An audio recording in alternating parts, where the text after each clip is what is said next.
धुन सुनकर मन समझाई।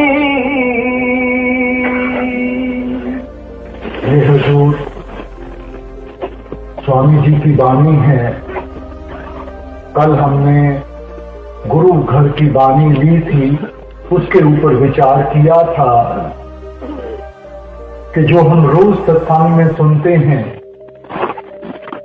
कि शब्द की कमाई में लगना है, नाम की कमाई में लगना है, तो वो शब्द क्या है? आज उसी सोच को आगे ले जाते हुए हम स्वामी जी की वाणी ले रहे हैं। अलग अलग महापुरुषों की वाणियों लेने का एक ही मकसद है कि हम समझ सकें कि आप हमें कोई अलग अलग मजहबों, अलग अलग धर्मों में बांटने के लिए नहीं आए। आप तो हमारे अंदर प्रेम और प्यार की भावना जागृत करने के लिए आए थे कि हम मालिक की सच्ची भक्ति के साथ लग सकें, हम उस सच के रास्ते को अपना सकें। आज जो शब्द है, आप हमें समझाने की कोशिश कर रही हैं कि जब इंसान, देखो जैसे जैसे इंसान बड़ा होता है, इसके जो लक्ष्य हैं वो बदलते जाते हैं। बचपन में हमारा क्या लक्ष्य था कि अच्छे नंबर आ जाएं, किसी अच्छे स्कूल में एडमिशन मिल जाए, थोड़े से और बड़े हुए अच्छे कॉलेज में एडमिशन मिल जाए, आगे बढ़े अच्छी नौकरी मिल जाए, अच्छी तनख्वाह मिल जाए कि हम अपने परिवार की परवरिश अच्छी तरह कर सकें। मगर कहीं ना कहीं इंसान को इस बात का एहसास होता है कि इसके भी आगे कोई और चीज है। जिंदगी सिर्फ कमाई के साधन, सिर्फ रिश्ते जोड़ने, सिर्फ चंद चीजों को हासिल करने, सिर्फ इसी को नहीं कहते। फिर इसको एहसास होता है कि जब तक मन में शांति ना हो, उसको थोड़ा सा सुख ना हो, ये सब चीजें होते हुए भी उसको वो कमी रहती है। तो जब उसको इस चीज का एहसास होता है, तब वो सोच विचार में पड़ता है कि ये सुख और मन की शांति हमें कैसे मिलेगी। पहले तो अलग अलग चीजों से उस सुख और शांति को हासिल करने की कोशिश करता है। कभी हम सोचते हैं कि धन दौलत मिल जाए, शायद उससे हमें सुख मिल जाएंगे, मन की शांति आ जाएगी। अच्छा कोई ओहदा मिल जाए, उसके साथ सुख हो जाएगा। अच्छे रिश्ते नाते हो जाए, उसके साथ सुख हो जाएगा। मगर सिर्फ इन चीजों को हम लेकर अगर देखें, तो अगर पैसे के साथ किसी को सुख मिल सकता, तो जितने भी धनवान हैं उन्होंने कब का सुख पा लिया होता। अगर औहदे से किसी को सुख या मन की शांति मिलती, बड़े बड़े राजे महाराजे आए हैं, बड़े बड़े डिक्टेटर आए हैं, उनको सुख मिल गया होता। मगर देखने में हम क्या, हमारी पहचान है कि इन चीजों के साथ तो जितना थोड़ा बहुत सुख था वो भी चले जाता है। धन दौलत के बारे में विचार करते हुए गुरु घर ने फरमाया था, पापा बाजो होए नहीं, मोया संग न जाए। कौन सा असूल है दुनिया में जिसको हम कुर्बान नहीं करते ये धन दौलत इकट्ठी करने के लिए? कौन सा असूल है जिसको इंसान कुर्बान नहीं करता थोड़ी सी कोई नौकरी लेने के लिए या कोई ओहदा लेने के लिए? भूल जाते हैं कि दुनिया में कोई चीज मुफ्त नहीं मिलती। एक दिन इन सब चीजों का हिसाब किताब देना पड़ेगा। ये ठीक है कि पैसा ना हो तो जिंदगी गुजारनी भी मुश्किल हो जाती है, इसलिए पैसा भी जरूरी है।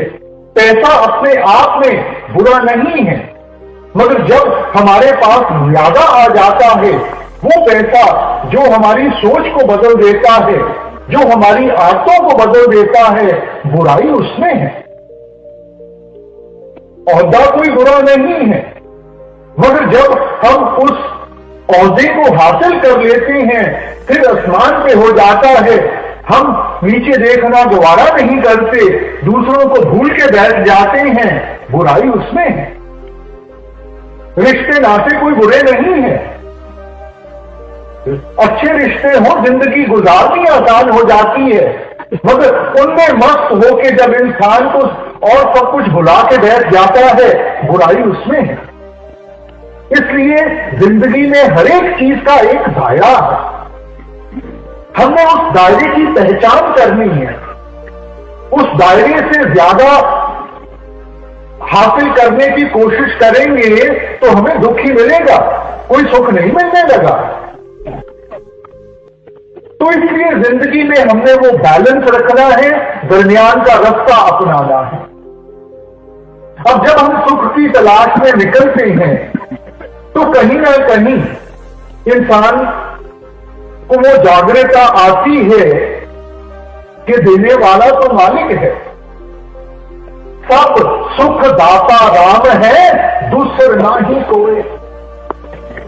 सब कुछ देने वाला, पहले भी उसने दिया है, आगे भी उसने देना है, वो तो कुल मालिक है।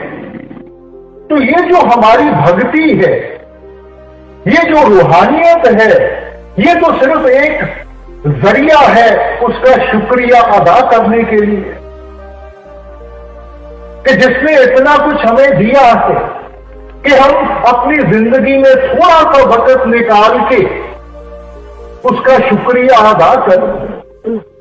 ये नहीं कि जो हमारी किस्मत में है वो नहीं मिलेगा। मां बाप ने सब कुछ बच्चों को देके जाना है, कोई साथ नहीं लेके जाना, मगर मां बाप उस बच्चे को आसान से देते हैं जो उसकी कदर करता है, जिसको उसकी कीमत की पहचान है। और जिस बच्चे को उसकी कदर नहीं है, जिसका ध्यान बाहरमुखी हुआ बैठा है, उससे थोड़ा सा खींच के रखते हैं, उस इंतजार में कि इसको भी आहिस्ता आहिस्ता उस चीज की कदर पड़ जाए, देना उसको भी है। तो कल भी बेनती की गई कि जो रूहानियत की दौलत है, मालिक ने उसमें कोई फर्क नहीं रखा। ये नहीं कि लोगों के पास कोई ज्यादा है और हमारे पास कोई कम है। रूहानियत की दौलत मालिक ने सबको एक जैसी दी है, फर्क सिर्फ पहचान का है। जिस इंसान ने अपना ध्यान अंतर्मुख करके उसकी पहचान कर ली, वो सेवक बन गया, उसने गुरमुखता की तरफ कदम बढ़ाने शुरू कर दिए। और जो मन के अधीन होकर मन की ख्वाहिशों को पूरा करने में लगा रहा, उसको हमने मनमुख बना दिया। फर्क सिर्फ इतना ही है, मालिक कभी भी फर्क नहीं करेगा। अगर मालिक ही फर्क करने लग पड़ा तो फिर हमें बचाने वाला कोई नहीं है। उसके लिए सारे एक जैसे हैं। हम चाहे किसी भी धर्म के हों, किसी भी जात के हों, किसी भी मुल्क के हों, मालिक के आगे कोई भी फर्क नहीं है, क्योंकि उसने तो सिर्फ एक चीज की पहचान करनी है, और वो है हमारे प्रेम और प्यार की, हमारे भजन बंदगी की। गुरु घर ने कहा था, नानक के घर केवल नाम। पहचान है सिर्फ एक चीज की है, वो नाम की है, वो शब्द की है, बाकी किसी चीज की नहीं है। इनका ताल्लुक शरीर के साथ है, शरीर यहीं का यहीं धरा रह जाए। इसलिए जब इंसान को एहसास होता है कि करने कराने वाला मालिक है, तो हमारा मालिक की तरफ भी कुछ ना कुछ तो फर्ज बनता है। जिंदगी में इंसान को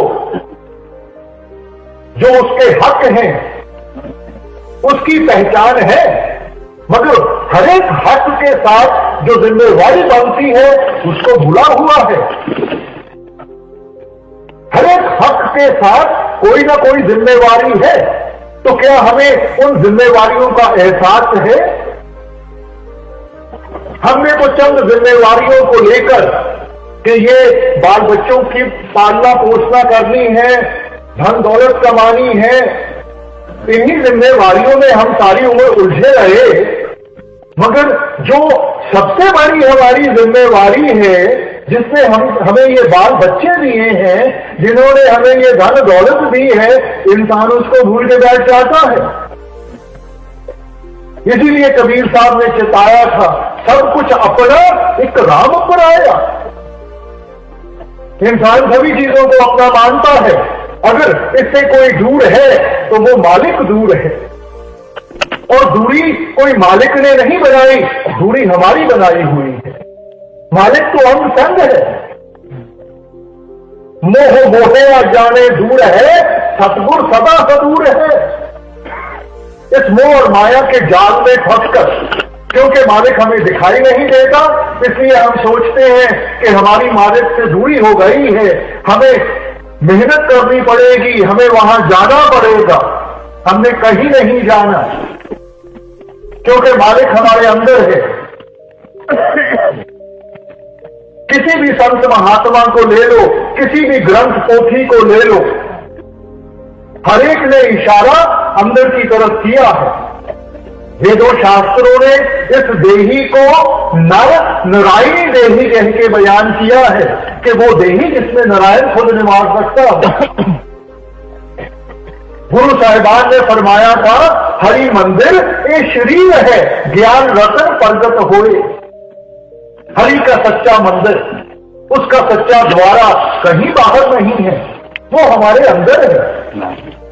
और जब हम अंतर्मुख होंगे तब हमारे अंदर वो जागृता आएगी, तब हमें वो सच्चा ज्ञान हासिल होगा, जिसके साथ हम उसकी पहचान कर सकें और हम उसकी सच्ची भक्ति में लग सकें। ईसाई धर्म में भी क्राइस्ट फरमाया था, ye are the temple of the living God, कि आप खुद उस परमात्मा के जीते जागते मंदिर हो। मगर क्या इंसान अंदर से उसकी तलाश करता है कि बाहर मुखी हुआ बैठा है? जो चीज बाहर है नहीं तो वो हमें मिलेगी कहां से? इसलिए आपने समझाया, सब कुछ घर में, बाहर नहीं बाहर ढूंढे सो परम बुलाई। सब कुछ घर में, सब कुछ आपके अंदर है। वस्तु कहीं ढूंढे कहीं। अगर आपके घर में कोई चीज खोई हो तो जब तक अपने घर में नहीं तलाश करोगे, वो आपको कैसे हासिल होगी, कैसे मिलेगी? इंसान तो इतना बाहरमुखी हुआ बैठा है, बाहर के साधन अपनाए हुए हैं, बाहर के तौर तरीके अपनाए हुए हैं, मगर उनके साथ मन को झूठी तसल्ली मिल जाती है। मालिक की प्राप्ति नहीं होती, मुक्ति नहीं मिलती। इसलिए जरूरी है कि मन की झूठी तसल्ली को छोड़ के, इस मन को काबू करके हम इसको सच के रास्ते पे लेके आए, उस सच की कमाई में इसको लगा। अब जब इंसान रूहानियत के रास्ते के ऊपर चलने की कोशिश करता है, सबसे बड़ी मुश्किलात इसको कहां से मिलती है? उस मन से मिलती है, क्योंकि मन आदत से मजबूर है। जैसी हमने मन को आदतें डाली हुई हैं, मन वैसे ही चलता है। इस वक्त मन का जो रुख है वो नीचे की तरफ है, बाहर की तरफ है। ये हमारे ध्यान को हर वक्त नीचे की तरफ खींच रहा है और बाहर की तरफ ले जाने की कोशिश कर रहा है। जब हम परमार्थ में आते हैं तो संत जन हमें समझाते हैं कि भाई एक इस ख्याल को जो सारी दुनिया में फैला हुआ है, हमने इसको एकाग्र करना है और ऊपर की तरफ लेके जाना है और यहां आंखों के पीछे टकाना है। जब हम साधु संतों को देखते हैं कि आपने यहां तिलक लगाया हुआ है, हमने क्या कभी विचार किया है कि इसका मकसद क्या है? सिर्फ तिलक लगाने से, भगवे कपड़े पहनने से कोई साधु संत नहीं बन जाता। मकसद है कि हमारा ख्याल यहां रहना चाहिए। बहनें जो बिंदी लगाती हैं यहां पे, हमें मालूम है कि उसका मकसद क्या है। आजकल तो फैशन के लिए लगाती हैं, पहले जमाने में ये सुहाग की निशानी थी। सिर्फ सुहागन बिंदी लगाती थी। और अगर ये आत्मा रूपी उस परमात्मा रूपी कदमों में चली जाए, वो परमात्मा जो आवागमन के चक्कर से ऊपर है, जो इस 84 के जेल खाने से कहीं ऊपर निकल गया है, तो तब इसका सुहाग कभी नहीं उजड़ सकता। पहले जमानों में अगर औरत विधवा बन जाती थी तो उसको बड़े दुख सहने पड़ते थे, मोहताज हो जाती थी सारों के ऊपर। तो इसलिए आपने हमें समझाया कि जब हम ऐसे ये आत्मा रूपी स्त्री उस पति रूपी परमेश्वर के कदमों में जाएगी जो जन्म और मरण से कहीं ऊपर है, इसका सुहाग कभी नहीं उजड़ेगा। इसको किसी के आगे मोहताज नहीं होना पड़ेगा। फिर सच्चे सदा सुहागण। मगर ये अवस्था कैसे बनेगी? जब हम इस मन को काबू करेंगे। देखो, आप किसी गाड़ी में बैठे हो, गाड़ी का जो स्टीयरिंग व्हील है किसी और के हाथ में हो, आप जितना मर्जी चाहो आप तो सिर्फ प्रयास कर सकते हो। अब ये तो उसकी मर्जी है कि सिर्फ गाड़ी को मोड़ के ले जाता है।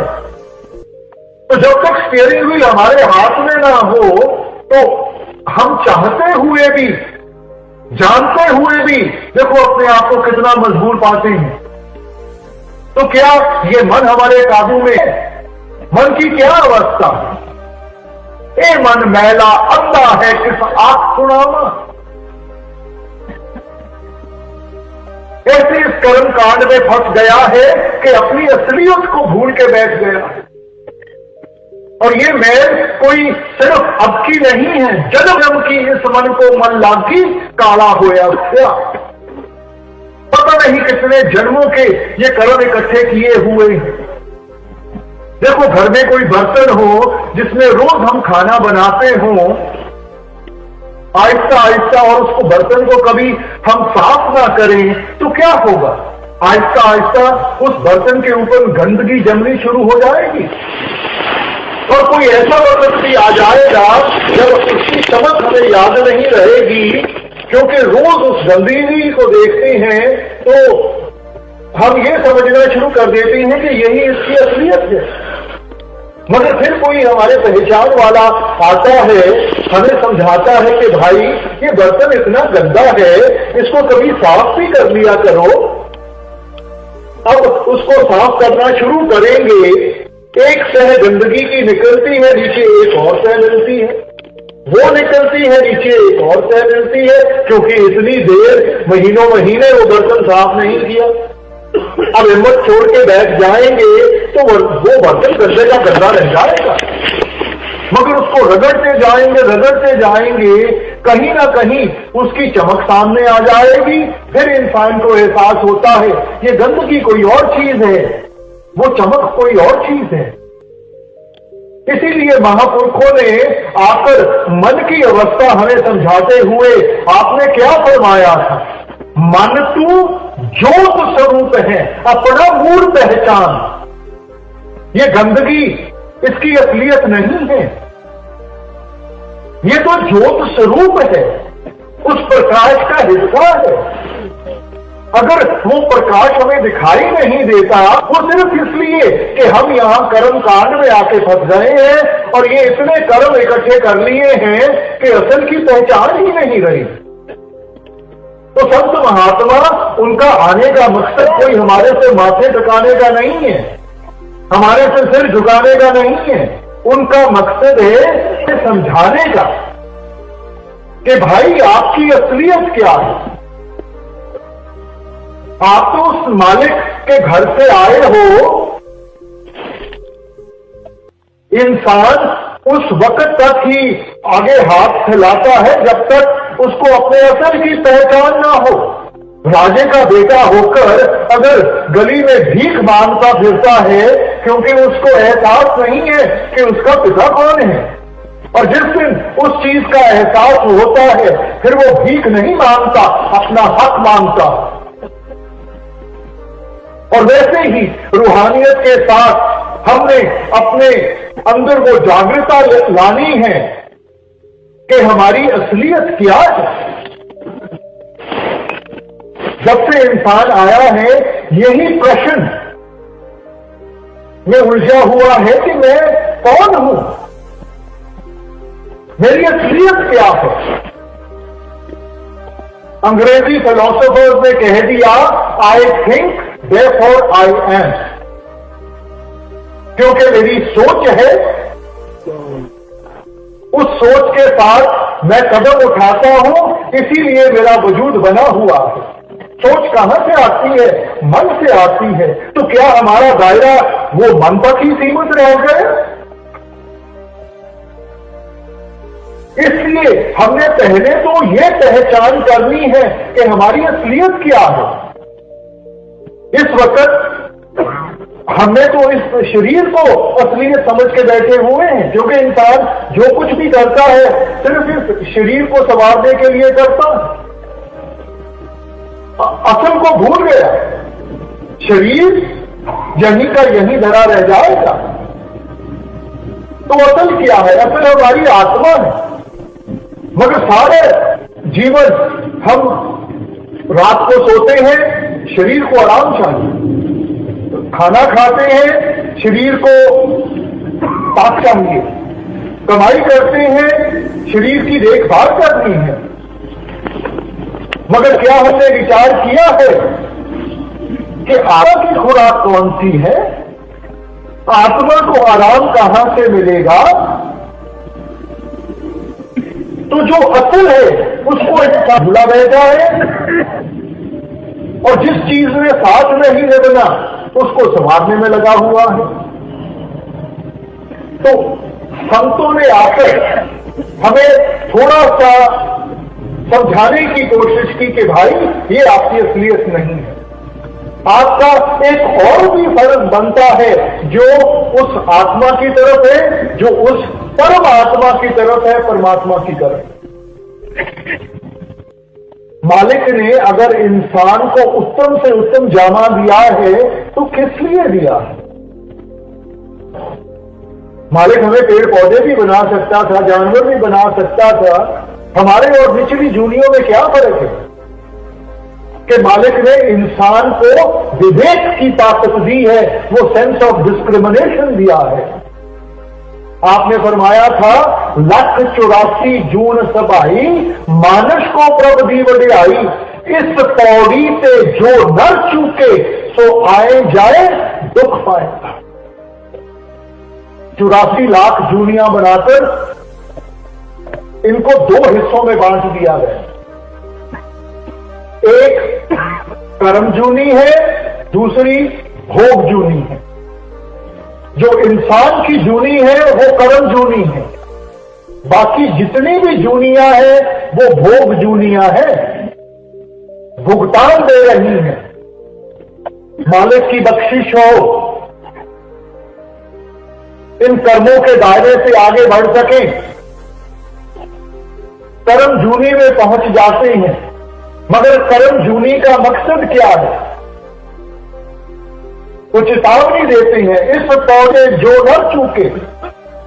उदाहरण देकर कि देखो एक सीढ़ी है, मान लिया जाए उसके 84 लाख स्टेप्स हैं, चढ़ते गए आखिरी स्टेप पे पहुंच गए हैं।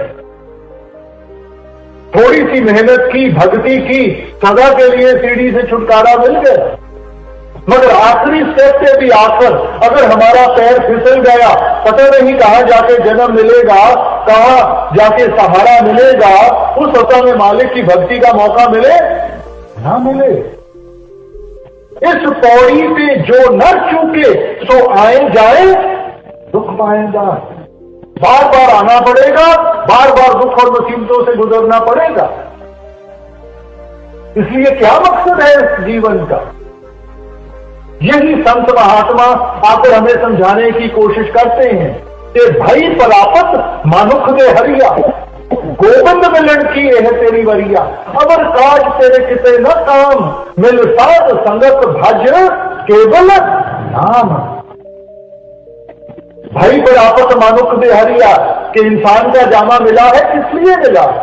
गोबंद मिलन की यह तेरी बरिया, ये जो बारी है मालिक की प्राप्ति के, उसकी भक्ति के लिए ली गई है। अगर काज तेरे कितने ना काम, जिन चीजों में हम फंसे हुए हैं उन्होंने लेके नहीं लगना, वो यहीं की यहीं धरी रह जाएगी। ये सारे रौदे, ये धन दौलत, ये रिश्ते नाते यहीं के यहीं धरे रह जाएंगे। इनका ताल्लुक शरीर के साथ है, शरीर यहीं रह जाएगा। और किस कार्य की तरफ ध्यान देते हैं? मिल सात संगत भाग्य केवल नाम, वो नाम की कमाई, शब्द की कमाई। मगर इंसान पहले तो आलसी है और फिर आहिस्ता आहिस्ता फिर उन्हीं पुरानी आदतों में जाके फंस जाता है। इसीलिए स्वामी जी ने आकर अपनी वाणी के साथ हमें बार बार चेतावनी दी, प्रेम और प्यार से समझाने की कोशिश की कि भाई समझने की कोशिश करो, ये मन हमारा असल नहीं है, ये शरीर हमारा असल नहीं है।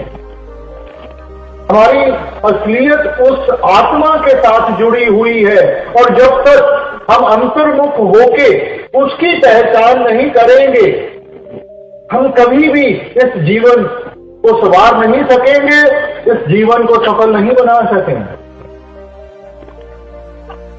अब मन हमारा देखो कितना चंचल है।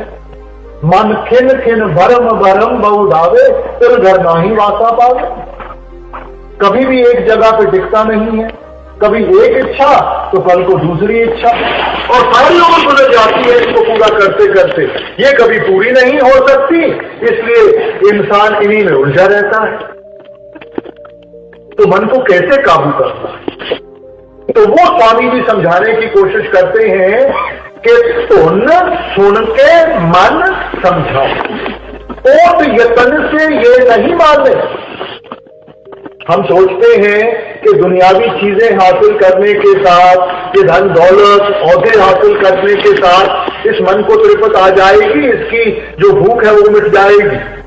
मगर आप समझाते हैं कोट यतन से ये नहीं माने, इन सब चीजों के साथ इसको तृप्त नहीं आएगी, इसको सहज नहीं आएगी। और सहज कैसे आएगी? तो आप समझाते हैं सुन सुन के मन समझा, वो धुन। अब ये धुन क्या चीज है? कल आपने गौर फरमाया उस शब्द के बारे में। ये वो धुन है जो रात दिन 24 घंटे हमारे शरीर के अंदर बज रही है। ये कोई वो धुन नहीं है जो बाजे से पैदा होती है। इसीलिए आपने इसको समझाते हुए फरमाया धुन वाज्य अनहद घोड़ा, मन मानिया हर रस मोरा। लफ्ज इस्तेमाल किया अनहद का, कि जो रात दिन 24 घंटे हमारे अंदर बज रही है, उस धुन को जब सुनेंगे, उसकी मिठास हासिल होगी, तब ये दुनिया के रंग तमाशे फीके पड़ेंगे। इंसान जबरदस्ती करता है, जब जबरदस्ती करेगा तो रिएक्शन होगा। तो यहां परमार्थ में जबरदस्ती नहीं करनी, हमने बड़े सिस्टमैटिकली ये देखना है कि मन को कैसे हमने मालिक की भक्ति के साथ जोड़ना है। देखो छोटी बच्ची है, जैसे जैसे जवान होती है, अगर माँ बाप उसको समझाना शुरू कर दें कि बेटा तेरी आगे जाके शादी होगी, तूने दूसरे घर जाके अपना रिश्ता जोड़ना है, इसलिए माँ बाप को भूलना शुरू कर दे, वो बच्ची कभी कर नहीं पाएगी। मगर जिस वक्त उसकी शादी हो जाती है, दूसरे घर जाके उसका रिश्ता जुड़ जाता है, अपने आप माँ बाप का दर्जा कम होना शुरू हो जाता है। तो वो रिश्ता कैसे जुड़ा? पहले रिश्ता जुड़ा, फिर वो दूसरी चीजों से अपना ध्यान हटा सकी। इसलिए हुजूर फरमाया करते थे कि अटैचमेंट कॉजेज डिटैचमेंट, कि पहले संबंध जोड़ो, जब संबंध जुड़ेगा तब हम इन सब चीजों से रिश्ता तोड़ सकेंगे। और गुरु घर ने फरमाया, 9 दरवाजे नवे दर फीके, रस अमृत रस में चुबीचे। ये 9 द्वारे हैं जिनके जरिए हमारा ख्याल सारी दुनिया में फैलता है। तो आप फरमाते हैं कि जब हम वो भजन बंदगी में लगेंगे, इस ख्याल को एकाग्र करेंगे और ऊपर की तरफ यहां लेकर जाएंगे, यहां आंखों के पीछे टकाएंगे, वहां हमें वो अमृत रूपी रस हासिल होगा। उस रस को इंसान पिएगा तो कल आपने फरमाया, मन पीवे पाए सुभाए रे। उसको पीता है, वो इसको भाता है, इसको अच्छा लगता है, तब ये सहज अवस्था की तरफ जाता है, तब दुनिया के रंग तमाशे फीके पड़ते हैं। जब इसको असल चीज हासिल हो जाए तो फिर ये दूसरी चीजों की तरफ ध्यान नहीं देगा। 9 दरवाजे नवे दर फीके, रस अमृत रस में चुबीचे। जब वो रस हासिल हो गया तो दुनिया के सब रंग तमाशे फीके पड़ जाएंगे। इस वक्त जब हम रूहानियत में कदम रखते हैं, क्योंकि सत्संग में ये चीजें समझाई जाती हैं कि हमारे लिए क्या अच्छा है क्या बुरा है, हम सोचते हैं कि चलो मन को जबरदस्ती इनसे हमने दूर करना है, मगर जबरदस्ती करेंगे मन रिएक्ट करेगा और उतना जोर पकड़ के दोबारा उन्हीं चीजों की तरफ भागेगा। इसलिए हमने ऐसा रास्ता अपनाना है कि भजन बंदगी शुरू करें। जैसे जैसे भजन सिमरन में बैठेंगे, अंदर से वो रस आएगा, उस रस के साथ अपने आप हमें अंदर से वो प्रेरणा मिलेगी, ताकत मिलेगी कि हम इन चीजों को पीछे छोड़ सकें। तो एक सिस्टमैटिक अप्रोच होनी चाहिए। ये नहीं कि आज से मैंने ये नहीं करना, ये नहीं करना, ये नहीं करना। देखो छोटा बच्चा है ना, सारा दिन उसको माँ बाप कहते रहे कि ये नहीं तेरे लिए अच्छा, ये नहीं अच्छा, तो वो थकार के बच्चा कहेगा फिर मैंने करना क्या है। मगर सुबह उठता है, आप उसको स्कूल भेज दो, वापस आता है, थोड़ा सा वक्त खेलते गुजार ले, फिर बैठ के होमवर्क कर ले, फिर कोई हॉबी ले ले, और सारा दिन उसका ऐसे गुजर जाता है कि रात को जब बिस्तर पे लेटता है 2 मिनट में सो जाता है। तो वैसे ही हमने बड़ा पॉजिटिवली आगे चलना है और इस चीज के ऊपर ध्यान देना है कि हमने क्या करना है। और जैसे जैसे वो करेंगे रस आएगा, तभी हम मन को इन चीजों से निकाल के उस असल भक्ति के साथ जोड़ सकेंगे, जबरदस्ती से नहीं। इसलिए आपने फरमाया, उन वाज्य अनहद घोड़ा मन मान्या हर रस मोरा। जब उस धुन को सुना, मन उसमें इतना मस्त हो गया, वो धुन जिसको अंग्रेजों ने म्यूजिक ऑफ द सफीर कह के बयान किया, वो धुन जो आकाश से आ रही है, मुसलमान भाई उसे बांगे इलाही, बांगे आसमानी कह के बयान कर देते हैं। वो बात जो खुदा के घर से आ रही है, उस धुन को जब इंसान सुनेगा तब ये मन दुनिया ऐशो इशरत को छोड़ के उस मालिक की भक्ति को अपनाने के लिए तैयार होगा। इसलिए आपने फरमाया, बिन गुर शब्दे मन नहीं ठौरा। उस शब्द के बगैर इसको तृप्ति नहीं आएगी, ये हमारे काबू में नहीं आएगा, हम चाहे जितना मर्जी साधन अपना ले। इसीलिए संतों ने कहा, मन जीते जग, कि जिन्होंने मन की लड़ाई जीत ली वो ही जिंदगी में सफल हो पाएंगे, और जो मन के अधीन होकर ही रह गए उनको कोई सफलता नहीं मिलेगी। और कबीर साहब भी यही सोच हमारे सामने रखते हैं। कबीर मन मरकट भया नेक न धुन पते आए, सत नाम बांधे देना जित पावे तित जाए। कबीर मन मरकट भया नेक न धुन पते आए, उस शब्द की पहचान नहीं कर पाया। उसके साथ अपने आप को नहीं जोड़ा। सत्य नाम बांधे बिना, जब तक उस सच्चे नाम के साथ नहीं इसको बांधेंगे, जित पावे तित जाए। सारी दुनिया में भागता भरेगा, अलग अलग चीजों को हासिल करने में लगा रहेगा।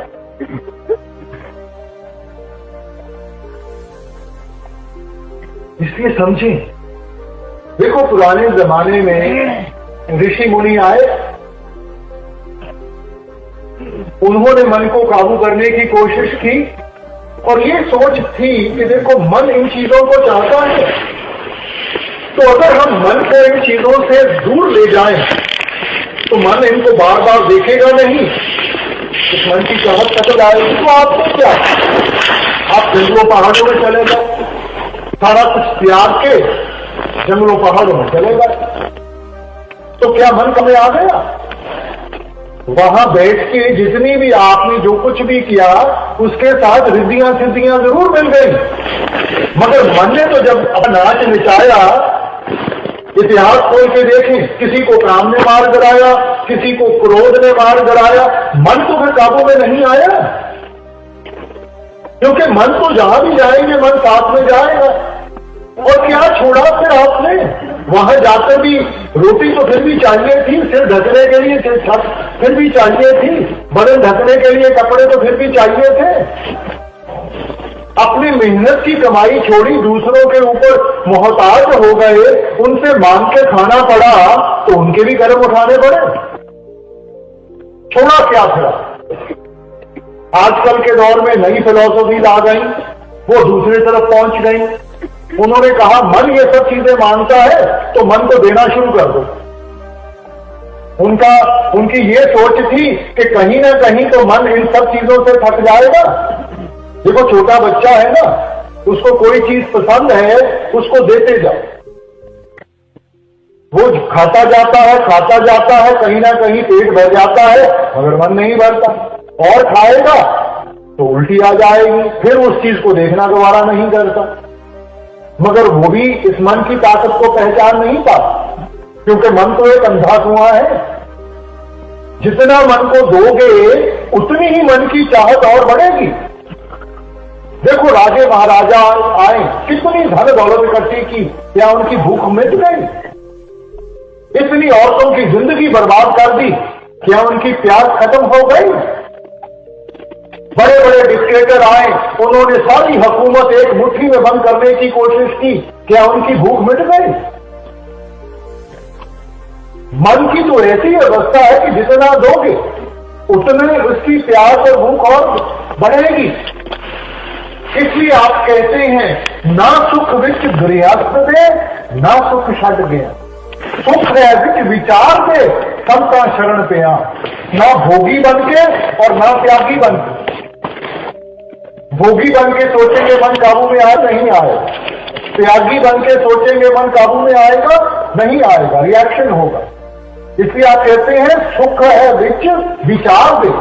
जब तक हम अपनी विचारधारा को ठीक रास्ते पे नहीं लाएंगे, इन चीजों को अच्छी तरह समझ नहीं पाएंगे, और ये सोची कहां से मिलेगी? आप आते हैं संता शरण पे, उन गुरुमुखों की संगत में जाकर वो हमें समझाते हैं, वो साधन बताते हैं कि हमें कैसे इस मन को काबू करना है और कैसे उस मालिक की भक्ति में अपने आप को लगाना है। मगर इंसान बाहरमुखी हुआ बैठा है, तो इंसान कौन कौन से साधन अपनाता है? तो स्वामी जी बड़ा सिस्टमैटिकली हर एक चीज को लेते हुए हमें समझाने की कोशिश करते हैं कि उसका दायरा क्या है और उसमें से हमें कितना मिले। जोगी जुगत कमावे अपनी, ज्ञानी ज्ञान कराई, तपसी तप कर थाक रहे हैं, जती रहे जतलाई। अब स्वामी जी फरमाते हैं जोगी जुगत कमावे अपनी। तो क्या भगवे कपड़े डाल के कोई जोगी बन जाता है? कोई यहां तिलक लगा के वो जोगी बन जाता है? तो जोगी कैसे बनना है? आप कहते हैं जोग ना पगमी कपड़ी, जोग ना मैला वेश, घर बैठे हैं जुगत पाइए सतगुर का उपदेश। कोई अपने जिस्म पे वो स्वाह मन लेता है, कोई लंबी लंबी जटें रखी हुई हैं, कोई अपने बालों को साफ नहीं करता, तो क्या इनके साथ हम जो बन जाएंगे? क्या मालिक को हमारी गंदगी पसंद है? तो इन सब चीजों से हमारा ध्यान उठाते हुए आप फरमाते हैं घर बैठे जुगत पाइए, कि ये युक्ति तो घर बैठ के भी हम अपना सकते हैं। अगर आपने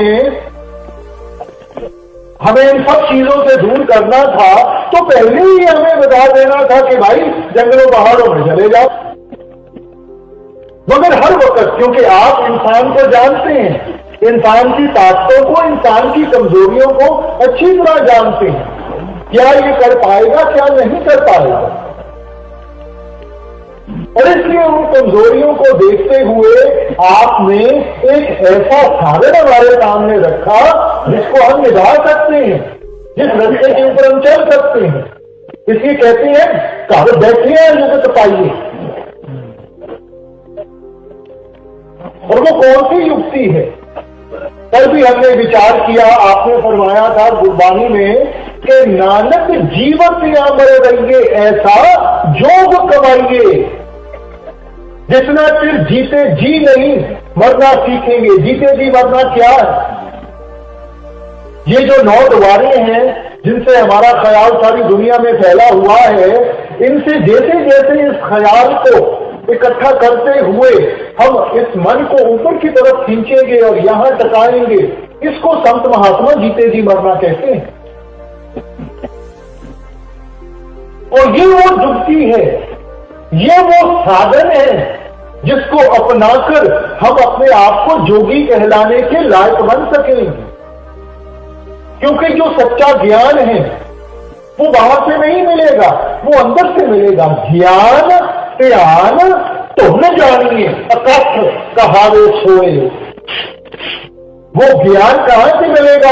आप कहते हैं उस धुन के जरिए। वो धुन जो अकथ है, जो कभी नहीं जा सकती, वो जो हमारे अंदर है। जैसे पलटू साहब ने कहा था, लिख पढ़न में नाही नी अक्षर काम है। वो हमारे लिखने में नहीं आती, वो कोई लफ्ज नहीं है, लफ्जों के साथ तो वो बयान किया गया है। वो धुन हमारे अंदर है, वो ही वो रहतबानी है जिसको हमने सुनने की कोशिश करती है। ज्ञान ध्यान तुम जानिए अकथ कहावे सोए। ये जो बाहर हमारी ग्रंथ पोथियां हैं, इनके साथ हमें समझाया जाता है, उसकी महिमा गाई गई है कि हमने कौन सा साधन अपनाकर अपने आप को उस धुन के साथ जोड़ना है जिसके जरिए हमें जागरूकता आएगी। देखो, इंसान कभी भी ज्ञान और सोझी में अंतर नहीं रख सकता। ग्रंथों पोथियों को पढ़ने के साथ हमें ज्ञान मिलता है, मगर ज्ञान और सोझी में बहुत अंतर है।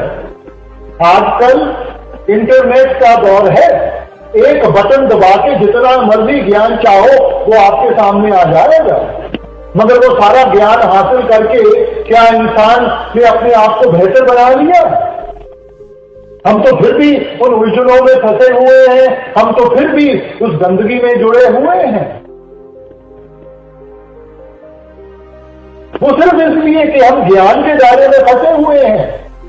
इसलिए आपने कहा ज्ञानी बूझे कुआं पड़े पलटू चलेगा देख, मन माया में मिल गया मारा गया विवेक। ज्ञान के साथ इतना अहंकार आ जाता है, अपने आप को गुणी ज्ञानी बना के बैठ जाते हैं, आगे पड़ा हुआ पत्थर नहीं दिखता, ठोकर लगती है और मुंह पर में जाकर गिरते हैं। हमें वो ज्ञान चाहिए जिसके साथ हमारे अंदर निर्मलता आएगी, हमारे अंदर निर्मलता आएगी, हमारे अंदर से वो अहंकार जाएगा। देखो, रावण एक टीकाकार पंडित था,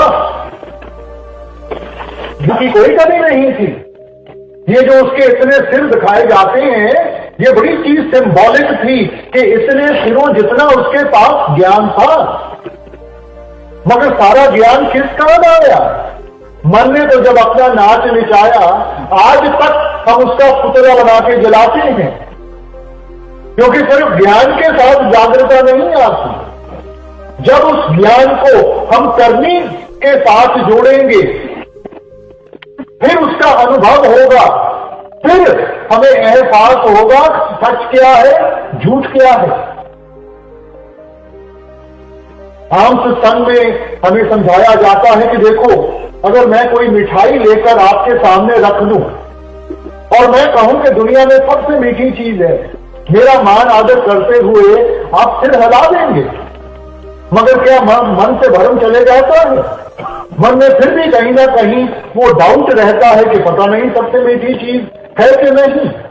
अब वही मिठाई को हम उठा के चख लें, तब हम पूरे विश्वास के साथ कह सकते हैं कि ये सबसे मीठी चीज है कि नहीं है। नतीजे के ऊपर कैसे पहुंचे? जब हमने करनी का रास्ता अपनाया। इसलिए आपने फरमाया, बिन चाखे साध ना चाहते, चखते नहीं, स्वाद नहीं पता, स्वाद नहीं पता, निभा नहीं पाएंगे। प्रेरणा कहां से मिलेगी? इसलिए ये सिर्फ बाहर के ज्ञान की बात नहीं है। बाहर के ज्ञान से हमें पता चलता है कि हमने क्या करना है। जब उसको करेंगे, उसका अनुभव होगा, तब हमारी विश्वास की नींव बनेगी। ये जो हम सोचते हैं कि जी ठीक है, मैंने सत्संग सुन लिया, मैंने किताबें पढ़ ली और इसके साथ मेरे को समझ आ गई, नहीं आएगी। मन डोल जाएगा। कभी भी कोई मुसीबत आई, कोई मुश्किल आई, मन वहीं का वहीं डोल जाएगा। मन में विश्वास की नींव, विश्वास की फाउंडेशन तब देगी जब आप खुद इस चीज को महसूस करोगे। इसीलिए गुरु घर ने फरमाया था, नाम में तुलना पुजाई सब डिटी ठोक बजाए। क्या महिमा गाएं, क्या बयान करें उस नाम के बारे में। ये कोई सुनी सुनाई बात नहीं है, ये पढ़ी पढ़ाई बात नहीं है, ये उनकी हद बीती है कि उन्होंने मालिक की भक्ति कैसे की, उन्होंने ये रूहानियत की दौलत कैसे हासिल की। और हमें भी वही प्रेरणा देते हैं कि भाई ये बाहर के ज्ञान को छोड़ के ये अंदर के ज्ञान की तरफ ध्यान करो। उस करनी से विश्वास बनेगा जब आपको खुद अनुभव होगा, खुद एक्सपीरियंस होगा। इसलिए वाणी में आपने बड़ा सिस्टमैटिकली इस चीज को समझाया है। आप कहते हैं, गुर ज्ञान अंजन सच नेत्री पाया, अंतर चानन अज्ञान अंधेर गवाया। इस वक्त इंसान अज्ञानता के अंधेरे में बैठा है और अंधेरे में इंसान को ठोकर लगेगी लगेगी, चाहे जितना मर्जी ज्ञान हो। देखो, अंधेरा कमरा है ना, जितना मर्जी ज्ञान हो, कोई उसके अंदर में कितना फर्नीचर है, क्या कुछ है, मगर अंधेरा है, दिखाई नहीं देता, ठोकर लगेगी लगेगी। मगर अंदर जाने से पहले हमें किसी लाइट का सहारा मिल जाए, देखने की ताकत मिल जाती है, तब हम अपना बचाव कर सकते हैं। तो आप समझाते हैं कि वैसे जब हम ये अमृत रूपी नाम का सुरमा इन आंखों में डालेंगे, तब इन आंखों की रोशनी बढ़ेगी, तब अंदर में जागृता आएगी। गुण ज्ञान अंजन सच नेत्री पाया, अंतर चानन, अंदर का चानन, बाहर का नहीं। अंतर चानन अज्ञान अंधेर गवाया। देखो, हमने हर एक चीज का को अपने तर्जुमे में हम लेकर बाहर मुखी कर दिया। हमने प्रकाश के बारे में पढ़ा, हमने बाहर ज्योतें जलानी शुरू कर दी, हमने बाहर दिए जलाने शुरू कर दिए। हमने आवाज के बारे में पढ़ा, हमने बाहर घंटे बजाने शुरू कर दिए, हमने बाहर गीत सुनने शुरू कर दिए। अरे भाई, इशारा तो अंदर की तरफ था। अंतर जोत निरंतर बाणी साचे साहिब क्यों ने लाई, वो अंदर का प्रकाश। क्राइस्ट ने भी यही समझाया था, if thine eye be single, thy whole body shall be full of light। जब इन दो आंखों को बंद करोगे, उस तीसरी आंख को खोलोगे, तो आप फरमाते हैं आपका सारा जिस्म उस नूर के साथ भर जाएगा। देखो, ये चीजें सिंबॉलिक हैं। प्रकाश का मतलब है जागृता, अंधेरे का मतलब है दिखाई नहीं देता। तो जागृता इंसान में कैसे आएगी? जब अंदर से प्रकाश हासिल होगा, अंदर से वो जागृता आएगी। ये बाहर दिए जलाने के साथ, ये बाहर जितने मर्जी बत्तियों का सहारा ले लें, हमारे जीवन का अंधेरा नहीं दूर हो पाएगा। और वो सच्चा ज्ञान है कहां? तो आप कहते हैं गुर ज्ञान पदार्थ नाम है, हर नामों दे छुड़ाए। सच्चा ज्ञान कौन सा है? गुर ज्ञान पदार्थ नाम है, हर नामों दे छुड़ाए। जिस प्राप्त सोले गुर चरनी लागे आए। वो किस चीज की बख्शिश करते हैं? वो नाम की। नाम ही वो ज्ञान है, नाम ही जागृत है। गुर ज्ञान पदार्थ नाम है, हर नामों देह छुड़ाई। और उस नाम की कमाई के साथ इस देह के बंधनों से छुटकारा मिलेगा। मगर फिर आपने अपने स्टेटमेंट को क्वालिफाई कर दिया, जिस पर आप सोलह, जिन ऊपर आपकी दया का हाथ हो, वो ही कर पाएगा। नहीं तो अंधेरे में भटकते रहते हैं सारे। दुनिया में ग्रंथों पोथों की कोई कमी नहीं है, संतों महात्माओं की कोई कमी नहीं है। कमी है जागृता की है। इन चीजों को निभाने वालों की है।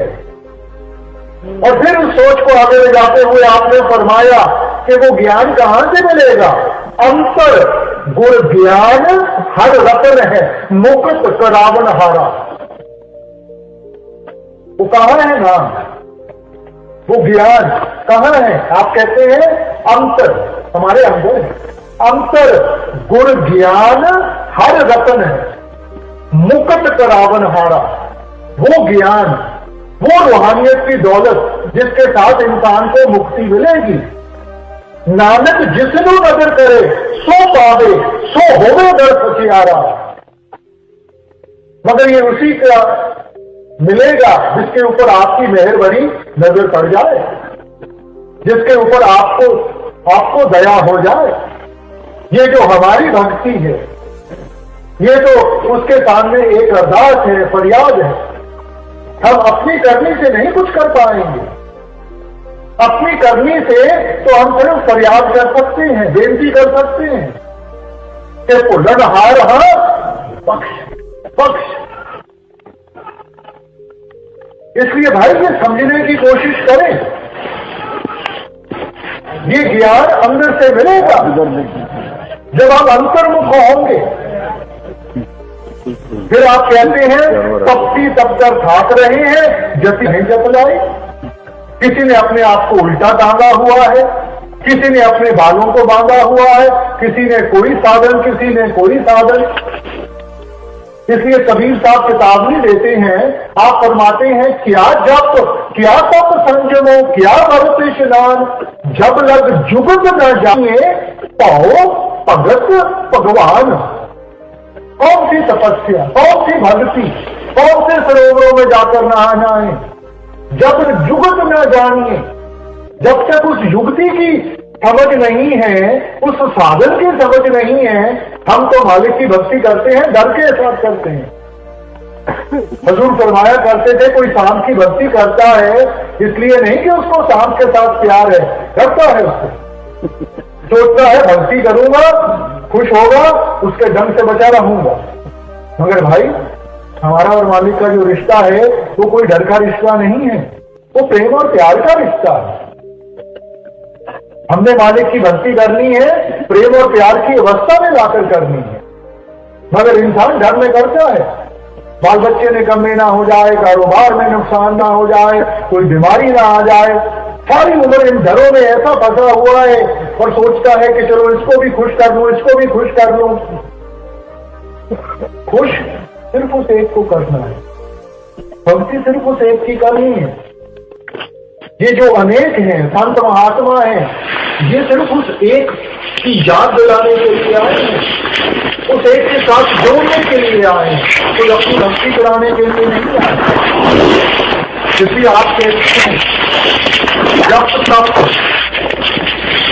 पुण्य दान, जप तप जेते सब ऊपर नाम, हर रसना जो जपे कुछ पूर्ण काम। इन सब भक्तियों से एक ऊपर भक्ति है, पुण्य दान जप तप जेते सब ऊपर नाम, हर हर रसना जो जपे, परे नहीं कहा, जो जपे। जब हम उसका सिमरन करेंगे, उसकी याद अपने अंदर में बिठाएंगे, तब मन को तसल्ली होगी, तब ये असलियत की पहचान कर सकेगा। देखो छोटा सा है ना, अकेला हो घबराता है, डरता है, मगर साथ में पिता खड़ा हो किसी से नहीं डरता। वो सोचता है कि मेरा पिता साथ में खड़ा है, सब कुछ संभाल लेगा। तो वैसे ही जब हमें एहसास हो गया कि हमारा परम पिता वो परमेश्वर हमारे साथ है, तो इंसान को किसी चीज से डर नहीं लगेगा। इस वक्त हम हर एक चीज से डरते हैं, कल से डरते हैं, मौत से डरते हैं, परसों क्या होगा उससे डरते हैं। और इन चीजों का डर तभी खत्म होगा जब हमारे अंदर जागृता आएगी, तब हमें पता चलेगा और ये सारे हमारे डर खत्म हो जाएंगे। मीराबाई ने भी अपना जीवन हमारे सामने रखते हुए हमें क्या समझाया था?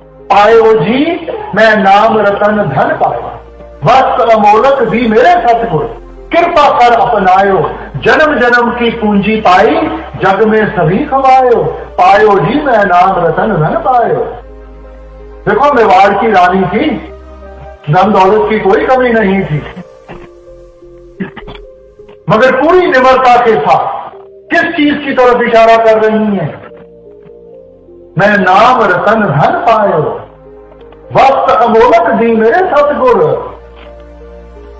जो उनके गुरु थे, जो उनके मुर्शिद थे, वो नीची जात वाले थे, मगर अहंकार नहीं था अपनी जात का। पूरी निम्रता के साथ आप फरमा रही हैं, ये उन्होंने मेरे ऊपर बख्शिश की कि उन्होंने मेरे को अपना लिया, जन्म जन्म की पूंजी पाई। ये हमारी सच्ची दौलत है, ये हमारी सच्ची पूंजी है, बाहर की दौलत नहीं, ये यहीं की यहीं धरी रह जाएगी। आप उस दौलत की चर्चा कर रही हैं जो जन्म जन्म हमारे साथ में मिलेगी। पायो जी मैं नाम रतन धन पाया, इशारा उस सच्ची दौलत की तरफ है जो हमारे अंदर है। अब आगे स्वामी जी जो समझाने की कोशिश कर रहे हैं उसको बड़े ध्यान से सुनना है, क्योंकि हम फिर बाहर मुखी हो जाते हैं, बाहर की चीजों में फंस जाते हैं, और ये हमारे सत्संगियों के लिए ये तुक बहुत जरूरी है। अब देखिए क्या कह रहे हैं। ध्यानी ध्यान मानसी लावे, व्याधि धोखा खाई, पंडित पर वेद बखाने,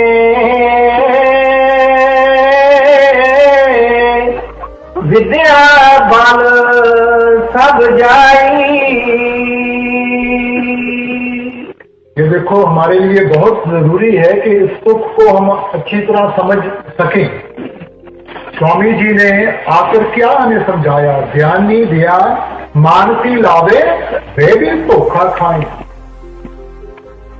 देखो, हमने किसको इष्ट बनाना है? हमारे इष्ट बनने के लायक सिर्फ वो एक है। इसीलिए, क्योंकि आप जानते थे कि आहिस्ता आहिस्ता इंसान फिर बाहरमुखी साधनों में जाकर फंस जाएगा, इसलिए इस पहलू के ऊपर आपने एक पूरा शब्द लिखा है, क्योंकि जानते थे कि हम फिर भटक जाएंगे।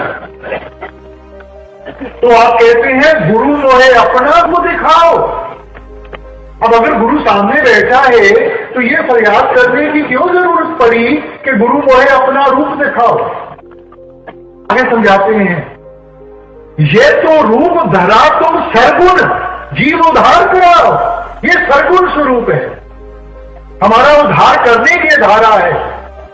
रूप तुम्हारा अदम अवतारा सोई अवसर खाओ। कि जो अकल स्वरूप है वो इन चीजों से कहीं ऊपर है। अब उसके दर्शनों का दीदार बख्श दो। देखो, वाणी में भी जब हम पढ़ते हैं दर्शन पेटत पाप सब नाशे, ये बाहर के दर्शन नहीं है, ये अंदर के दर्शन है।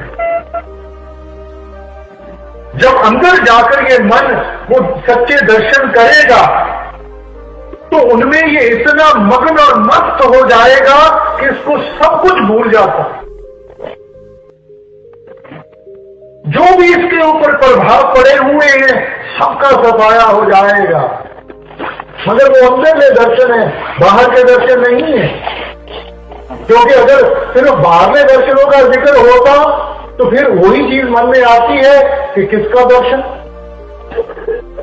संतों महात्माओं की तो कोई कमी नहीं है ना, तो मन में वही बात हुई, किसका दर्शन करना है। देखो, ये जो जिस्म है क्या ये बदलता है कि नहीं बदलता? जवानी से बुढ़ापे में जाएगा कि नहीं जाएगा? जो चीज बदलती है वो माया रूपी है। माया किसको कहते हैं? आए जाए सो माया।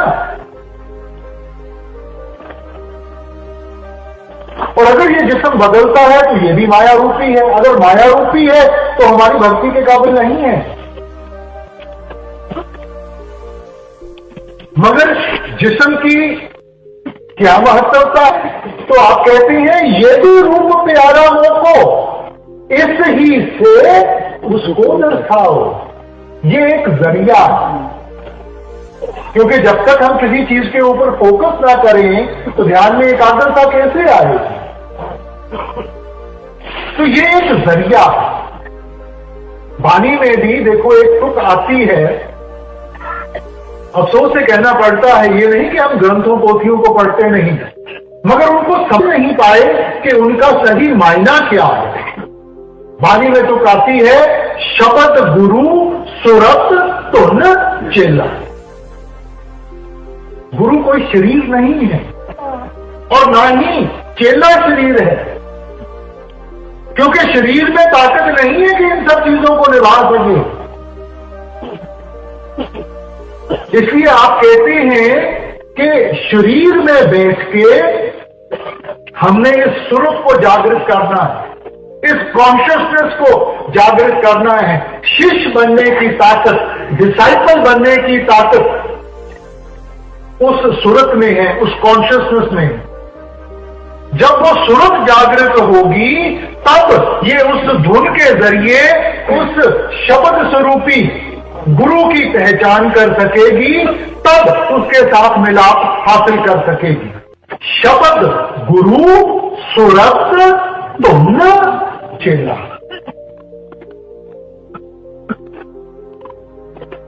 कोई कसर नहीं छोड़ी समझाने की। शरीर सिर्फ एक जरिया है, शरीर धारा है, क्योंकि उदाहरण बन के आए हैं कि अपने उदाहरण के जरिए समझा सके, दिखा सके। अब प्रॉब्लम मुश्किल कहां आती है? कहना बहुत आसान है, कि उस एक की भक्ति करनी है, मगर उस एक को देखा करते हैं। इंसान का दायरा तो छोटा है, जब तक हम किसी चीज को देख नहीं तो उसके साथ अपने आप को कैसे जोड़ेंगे? जब तक किसी चीज को महसूस नहीं करते तो उसके साथ कैसे अपने आप को जोड़ेंगे?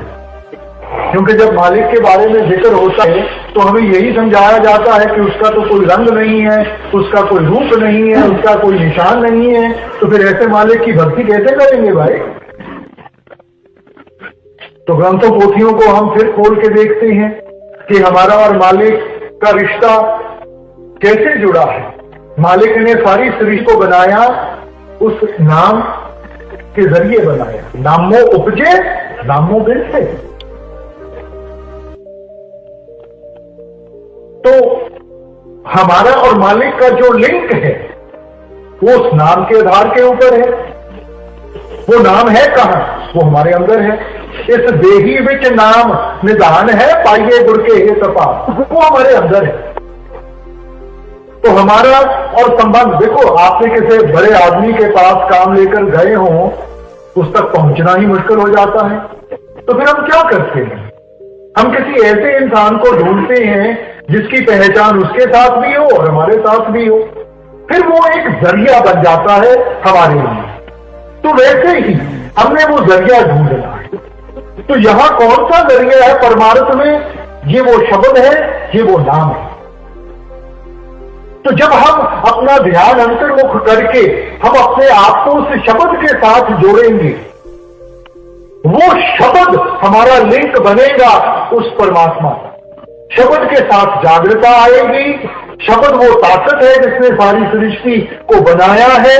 उस ताकत के साथ हमारी ताकत भी जागृत होगी। तब हम उस शब्द स्वरूपी परमात्मा की पहचान कर पाएंगे। तब उसके साथ मिलाप हासिल कर सकेंगे।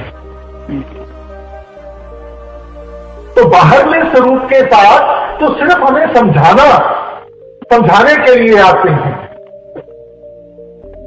और उस शब्द के साथ जोड़ने के लिए आते हैं। उस शब्द के जरिए फिर हमने कमाई करनी है और आगे परमात्मा के साथ हमने अपना मिलाप हासिल करना है, क्योंकि शब्द ही परमात्मा है। शब्द गुरु। ईसाई धर्म में न्यू टेस्टमेंट में जब आप शुरू करते हैं, in the beginning was the word and the word was with God and the word was God. शुरू में देखो, शब्द का तर्जुमा अंग्रेजी जुबान में करें तो हम उसको वर्ड कहेंगे। शुरू में वो शब्द था, वो शब्द परमात्मा के पास था, वो शब्द ही परमात्मा था। उसकी पहचान करनी है और वो पहचान होगी जब हम अंतर्मुख होंगे। फिर आगे स्वामी जी कहते हैं, पंडित पढ़ पढ़ वेद बखाने, विद्या बल सब जाई। विद्या से अहंकार होगा, सोझी नहीं मिलेगी। इसीलिए गुरु घर ने फरमाया था, पढ़िए जेते बरस बरस, पढ़िए जेते मां, पढ़िए जेते आरजा, पढ़िए जेते सांस। नानक लेखे एक गल और हमने चखर चाह। आप कहते हैं सारी उम्र पढ़ते रहो, हर एक साल पढ़ते रहो, हर एक महीने पढ़ते रहो, हर एक श्वास के साथ पढ़ते रहो। उसके साथ मन में अहंकार आ जाएगा, मालिक की प्राप्ति नहीं होगी। नानक लेखे एक गल, वो एक चीज कौन सी है जिसके साथ पहचान होगी, जिसके साथ जागृता आएगी। कल भी बेनती की गई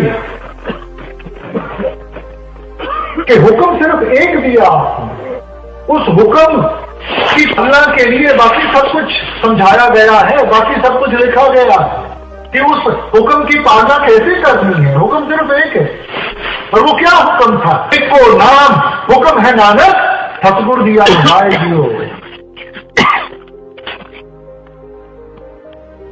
और कबीर साहब भी यही कहते, आप कहते हैं कि देखो ये जो गुणी ज्ञानी है, पढ़ पढ़ पंडित अवर समझाए, घर अपने की खबर ना पाए।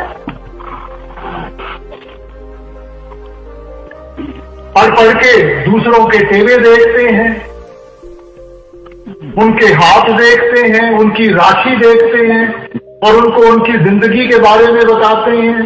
और जो घर अपने विधवा लड़की बैठी है तो क्या उसकी किस्मत नहीं देखी थी? पढ़ पढ़ पढ़ पंडित अवर समझाए, घर अपने की खबर ना पाए। और क्या पढ़ना है? पढ़ना गुनना एक नाव है, बूझे को भी चारा। पढ़ना गुनना एक नाव, एक। हम अनेकता में फंसे हुए, आपका इशारा एक की तरफ है। जब तक एकाग्रता नहीं आएगी हम द्वैत की भावना में बैठे रहेंगे। द्वैत की भावना में बैठे हैं, मालिक से अलग है। जब तक एकता में कदम नहीं रखेंगे, पहचान नहीं होगी, मालिक से मिलाप नहीं होगा। और पढ़ने पढ़ाने के ऊपर तो गुरु घर ने देखो कितना खोल के अपनी विचार हमारे सामने रखी है। वेद कतेब सिमरत सब सासत, इन पढ़े है मुक्त ना होई। वेद कतेब सिमरत सब सासत, इन पढ़े है मुक्त ना होई। एक अक्षर जो गुरमुख जाते, बूझे विरला को। ये सारा जागृता, ये ज्ञान, ये सोची कहां से लगी? एक अक्षर जो गुरमुख जाते,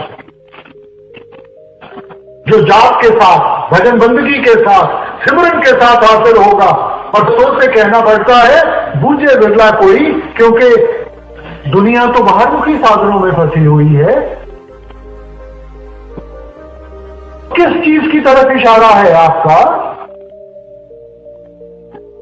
कहने के लिए हम जरूर कह देते हैं कि जी हमने अपने आप को रूहानियत के साथ जोड़ना है, मगर भाई रूहानियत के साथ जोड़ने का मतलब है कि इन सब चीजों के ऊपर अमल करें। और अगर अमल ही नहीं किया, फिर बाहरमुखी होकर मत्थे टेकते रहे, ईंटों पत्थरों को पूजते रहे, तो फिर क्या फायदा हुआ भाई? अंतर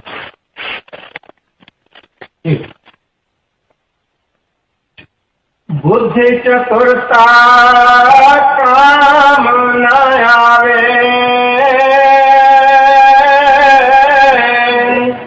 आन मरे पछताई। और अमल का दखल नहीं है, अमल शब्द लौलाई।